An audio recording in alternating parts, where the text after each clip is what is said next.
Welcome to the Climate Conscious podcast, where we discuss all things sustainable.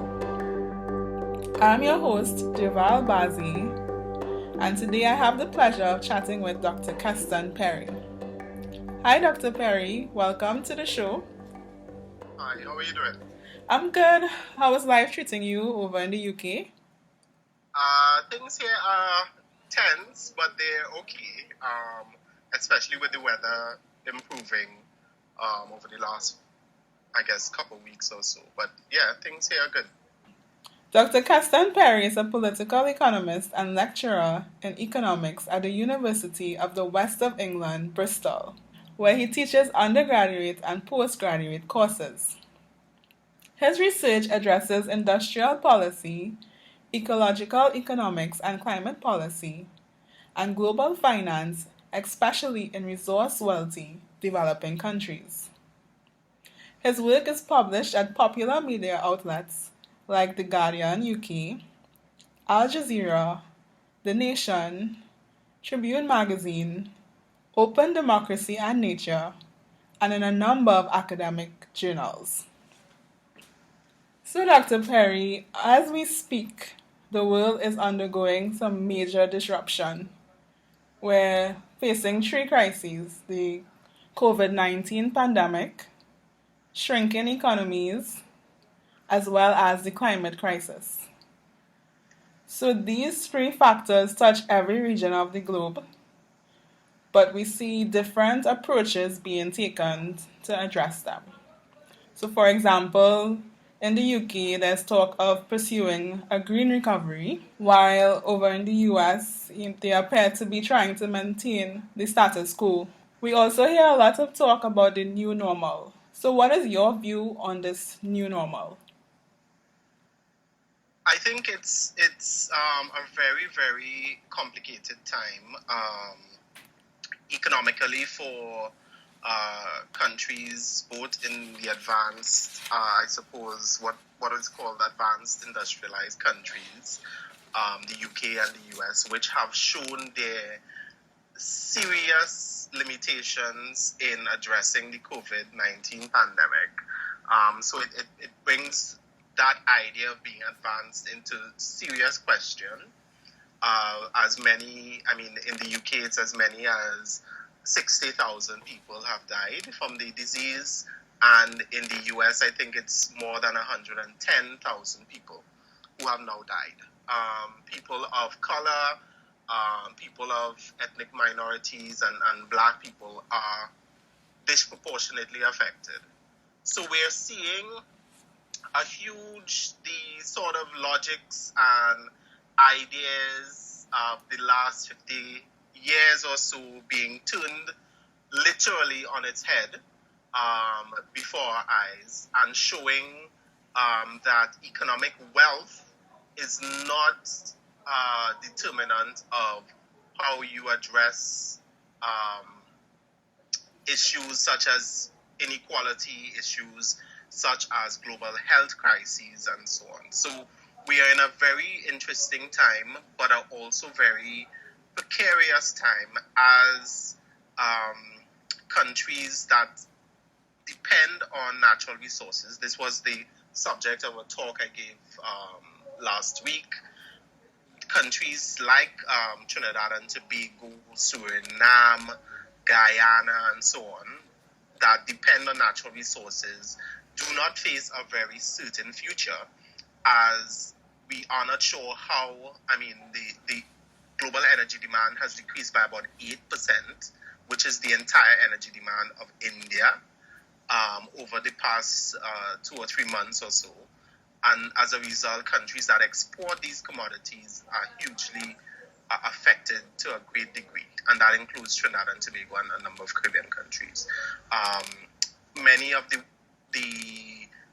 OECS countries, Leeward Islands, and so on, countries that depend on tourism, have had to close their borders in order to prevent spread in the country, and so on. And that has taken a huge hit to many of those countries that depend on tourism, as they don't get foreign exchange. So it also shows that the economic model that Caribbean countries have used over the past 50 years or so has not worked and is actually just falling away at the seams and just collapsing, right? But I think the one of the positive aspects of this is that Caribbean countries, based on following the rules of the World Health Organization, have responded quickly and effectively in terms of addressing the pandemic and closing their borders.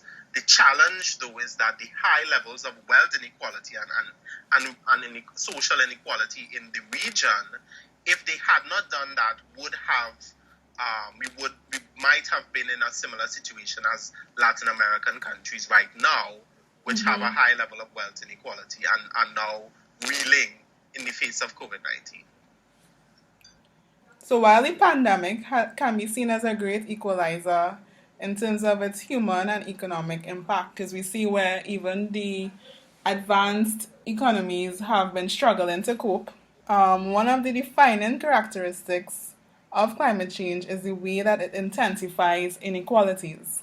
So we see a big disparity between the countries that are the main contributors to global climate change and the countries that are being most affected by these impacts.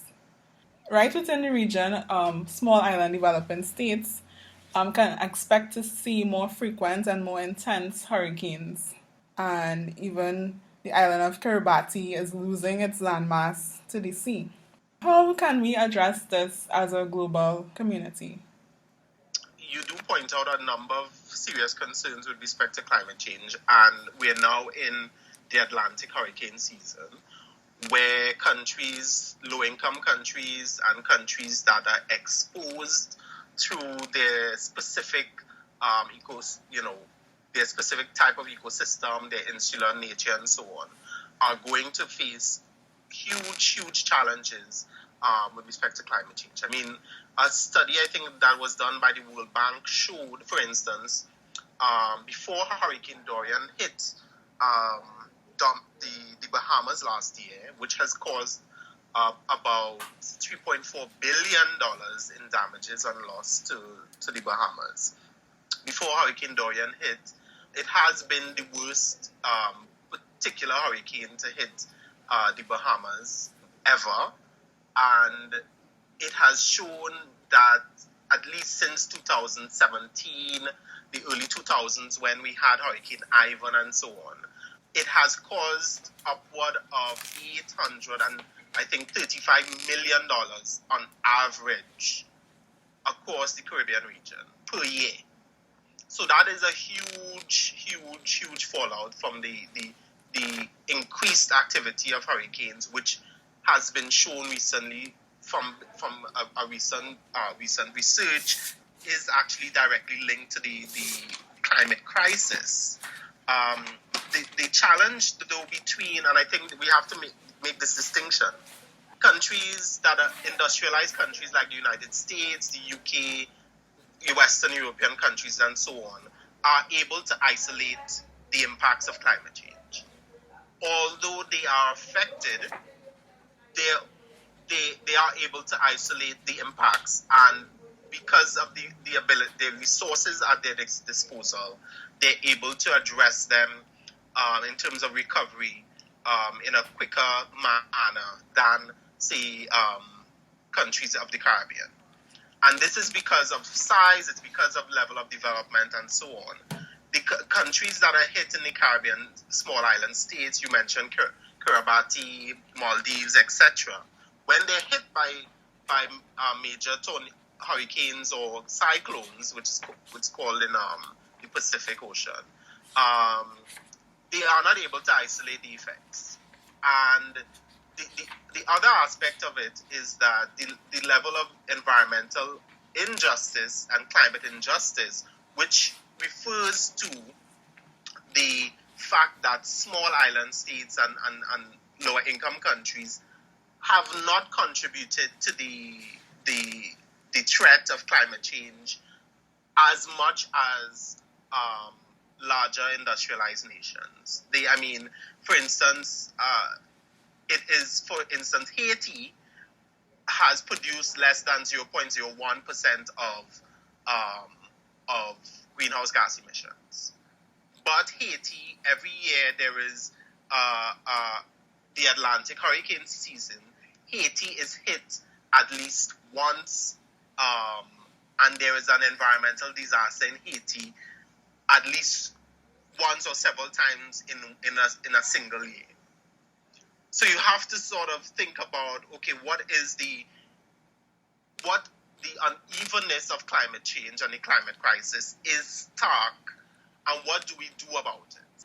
And what I've written, and my conclusion that I've come to, is the fact that we need to institute a system of climate reparations. It is a program of action that addresses the fallout and the disproportionate effects of climate change among countries, those who are responsible and those which have materially benefited from climate change happening.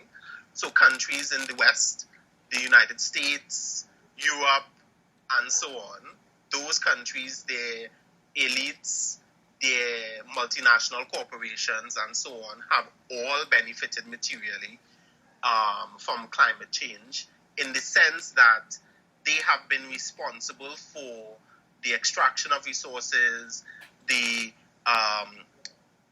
greenhouse gas emissions, and so on, compared to small island states and lower income countries, which bear the brunt really of the effects of the climate crisis. So we do need to institute a system of climate reparations where those countries that are responsible and have materially benefited pay, not in the form of charity, not in the form of aid, but they pay for the loss and damage which countries in the Caribbean, island states, and low-income countries face as a result of this particular global phenomenon. Yes, I know in your recent article in Al Jazeera, you spoke about the global north and the global south, and this very interesting concept of climate reparations. Has this concept been getting traction? Are people open to this idea of paying for impacts? Well, there has been some opening in terms of the intellectual space to discuss this kind of idea. Also of the fact that to some degree, we had in the United States, in the U.S. presidential primaries, we had two major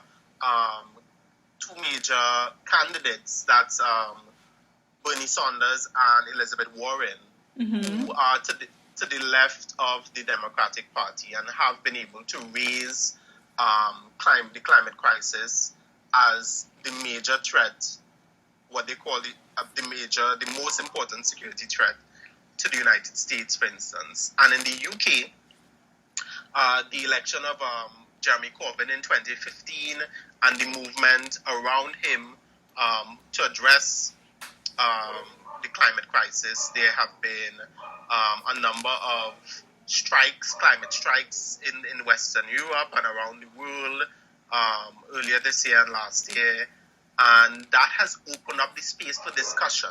What the problem is that the issue has been focused to a large extent on what they call decarbonization in the United States. So that's the reduction of greenhouse gas emissions in the United States and Europe and so on, as opposed to adaptation. And worse yet, there is no international mechanism for addressing the loss and damage that results from climate change, which the poorest countries and the most vulnerable countries face. So there is some opening up as a result, but it has been very parochial, the kinds of discussions that we have seen about the threat, at least from the global north. Even going as far back as 1987, when the Brundtland Report was published, It speaks about our common future, and it outlines common concerns, common challenges, and common endeavors. But from what you have just outlined, it's clear that different countries have peculiar concerns and peculiar challenges that have to be addressed. And right within the region where we are very dependent on some of the most climate sensitive sectors of agriculture and tourism, how do we adapt, in your view? Well, I don't think that is a simple answer. Right. But there is no simple answer to it. To these crises that we are In facing. fact, yeah, we're facing multiple crises. There's an economic crisis that was brought on as a result of COVID-19 that is going to last for a while. I mean, at least into the medium term, which is about 5 to 7 years or something like that. So the recovery is going to be very long. The amount of fiscal capacity that's meaning the amount of resources that government has to be able to use to address climate change is just not there.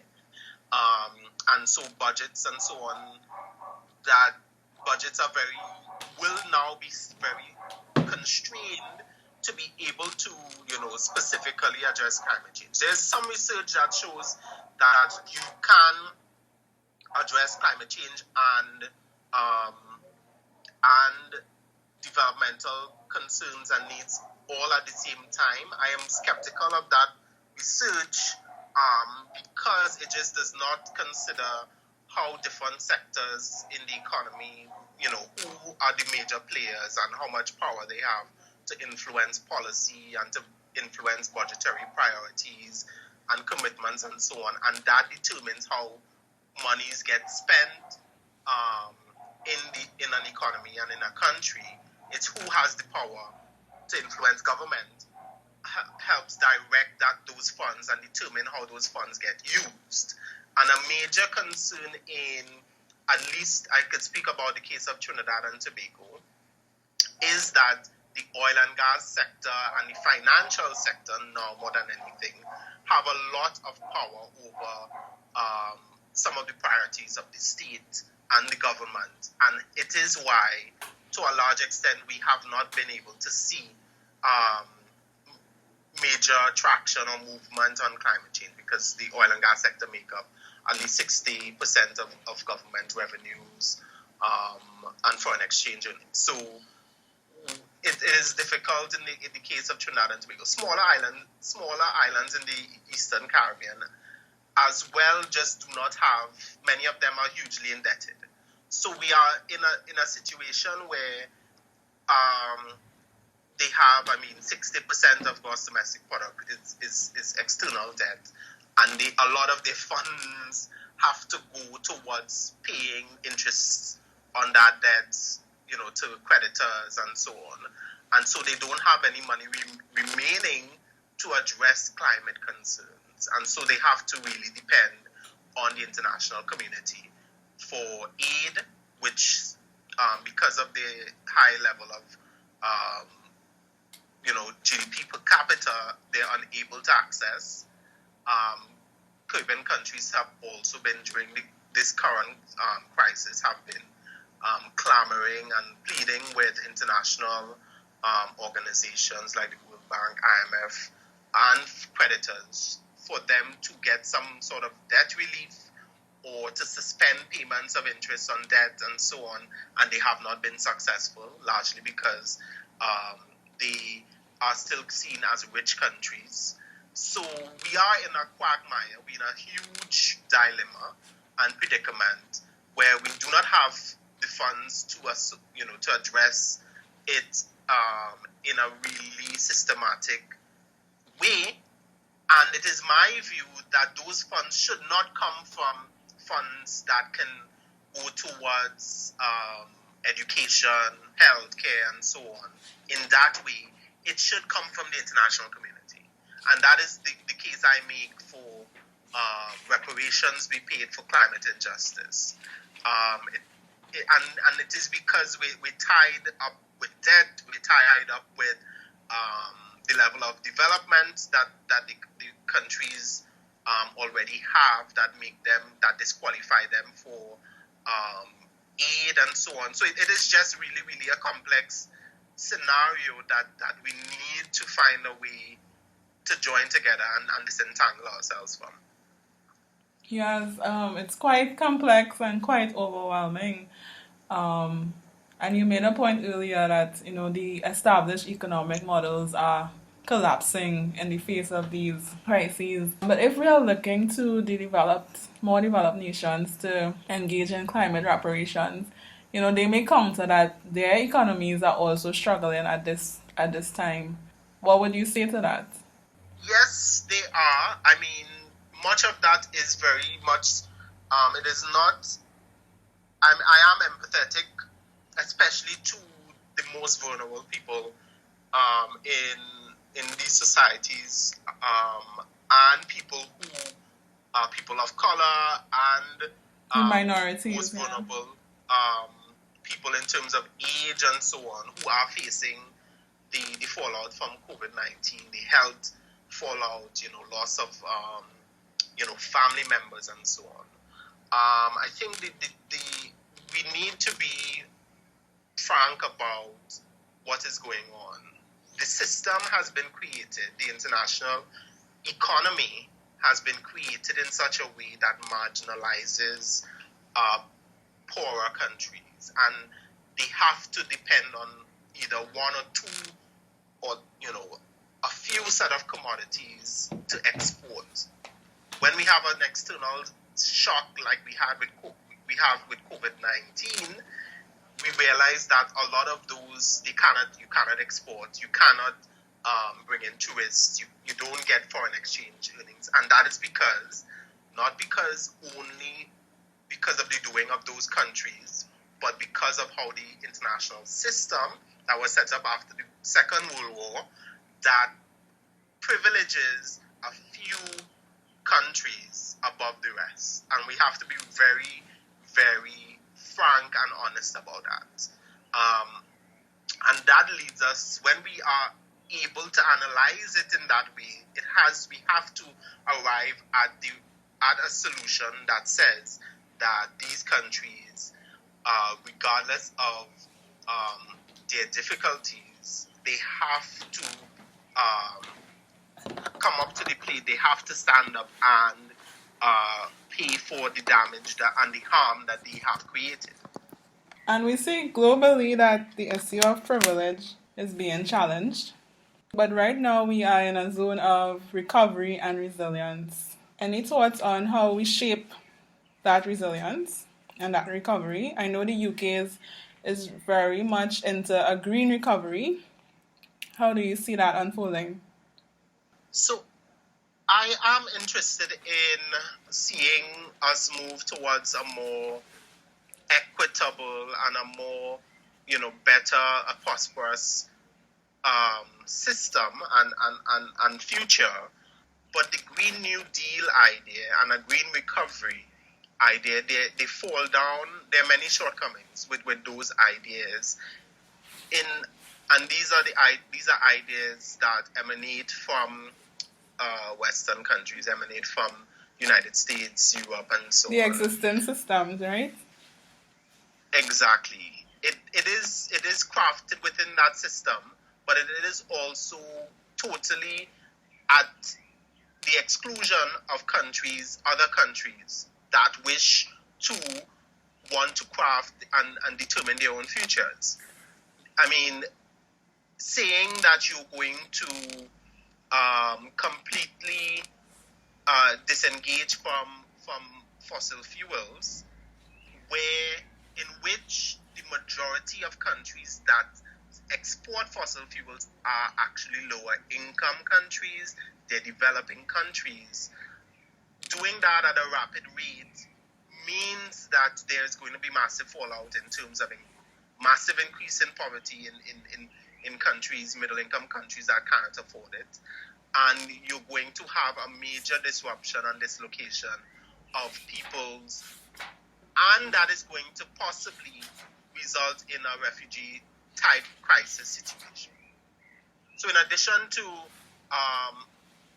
possibly decarbonizing the energy system and increasing the renewable energy, countries that do not have the capacity to do those things, and in which many of their local elites are not interested, it's going to be very, very difficult to do that kind of rapid transition or that rapid structural change without there being some mechanism to either pay for the change that needs to happen, or for there to be a delayed process in those countries that have contributed the least to climate change. So it is my view that it has to be a delayed process, especially for countries that only depend on commodities. It has to be a delayed process for them to transition. Any changes that happen at the global level, including from the United States, which has a huge impact on the global financial system as it is, and from the UK and Western Europe, which also have major involvement in the global financial system, it means that there's going to be a widespread impact on lower income countries. And that is not going to be a very good thing to see. So we have to have a transition process that enables those countries to be able to pursue the policies that they see that are beneficial, meaning the poorer countries, low-income countries, marginalized countries, like those in the Caribbean, to pursue the policies that they determine are important for their populations, and still be able to engage the world on their terms. We have not had that for a very long time. And at least for the last 40, 50 years, it has been run on a global financial system on which the United States is gaining the most. Right. You bring up a very interesting point that decarbonizing energy systems would in fact have an economic fallout for lesser developed countries. And I do agree with your call for climate reparations, because the reality is that the established or more developed countries, they were able to achieve this level of development by engaging in the activities that the lesser developed countries are now trying to do, now trying to exploit their natural resources. And now you're being told that you should not do this. So then what is the alternative available to the less developed countries to improve the lot of their population? It is a tricky one. So I think we don't necessarily have to follow the exact same path that the so-called industrialized countries have followed. I don't think we necessarily have to do that. No, we shouldn't. But we have to work out, and I mean, because that is going to, it is going to, exacerbate the problem. But we have to work out a way in which we can determine what kind of future that we want as countries, as populations, as people, and we have to do that on a collective basis. It has to be based on a strong form of internationalism where countries cooperate and, do not, this idea that, sovereignty and nation-centric ways of operating, where I do what is best for me and you do what is best for you, and so on. I think we've passed that stage because it just hasn't worked, and it's not going to work, at least in this, very dynamic, very uncertain future that befalls us now. So we have to find ways to sort of determine what policies can work for us. That includes,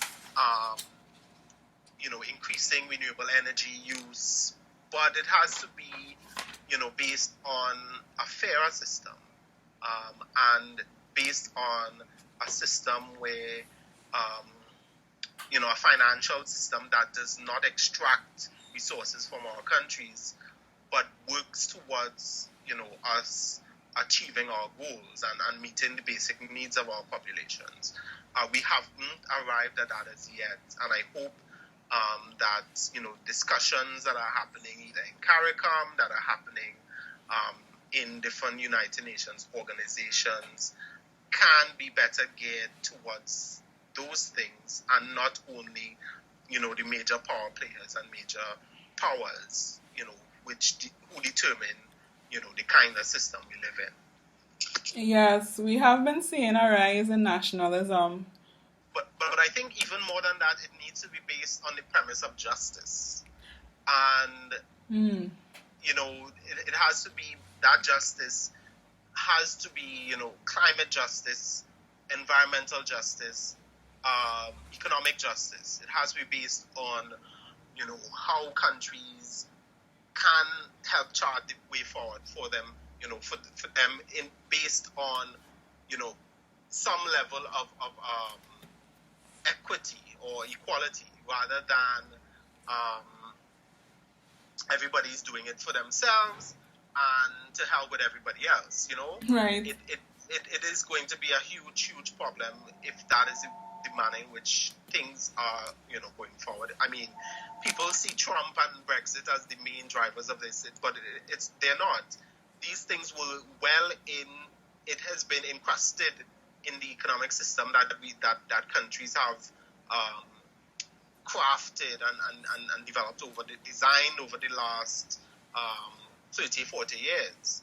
And so the kind of backlash we've seen, at least in the past 5-6 years with nationalism and so on, it is directly linked to that, but it's also directly linked to a hierarchical system of racism that we see being manifest now in the United States, but it is very inherent and it is very present even in majority black and brown countries like those in the Caribbean as well.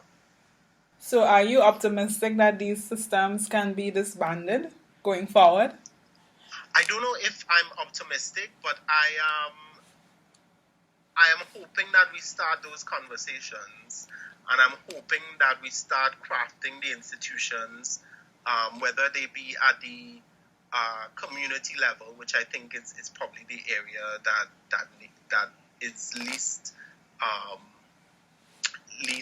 is a part that is least tread at the community level in countries, and forming those sort of international alliances and solidarities with other countries and other marginalized people and so on. That can be done. Also, perhaps at the national level, I'm less optimistic about it happening nationally, given the people who are, hold economic and social power in our countries. So, it has to be a wait and see scenario where we hope that people who can recognize the system for what it is and can take action collectively to upend it and change it in a way that makes it much more equitable. I mean, the ball has started rolling. I don't think the world will go back to how it was. We don't know. Well, true, we have no idea. We can just We don't know. hope. These are the times. There's an interesting book. The book is called The Shock Doctrine by Naomi Klein.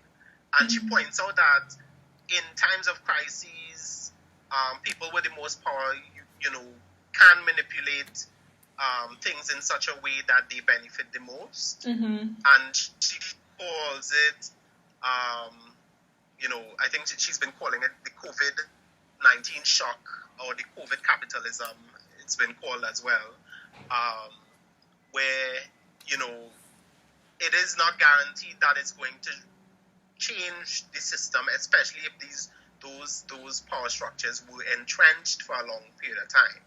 And what has to happen is that there needs to be some kind of push from those margins and the fringes of society and the middle class to some degree that says that we have had enough, and that we want a better system to work for the majority of us. Right. So we're seeing elements of that with the push against systemic racism in the US. Maybe that needs to translate into the push for climate justice. I don't know. Yeah, it has to be I mean, it has to be very much different from the kinds of climate strike and so on that we saw last year, which was the strikes which were predominantly white. They were predominantly middle class, predominantly in the industrialized nations, and the voices and the concerns and the plight of people that are most affected by the climate crisis were not there or present at all. There was a little bit of that in the United States. I mean, in Puerto Rico, which has seen a huge amount of disaster, but it definitely needs to be more of that kind of mobilization happening in countries which have become accustomed to, living their everyday in their everyday comfort zone. Indeed. So, Dr. Perry, where can listeners connect with your work? So, people can follow me on Twitter, Keston TNT. So Twitter is actually, it's the best place to follow me at the moment. Thank you so much for joining me today. Thank you very much. Thanks for having me. If you enjoyed this episode, please subscribe and leave a review. You can connect with the Climate Conscious podcast on social media platforms, Instagram and Facebook at The Climate Conscious, and we're also on Twitter. Thank you for listening, and remember, sustainability is the new normal.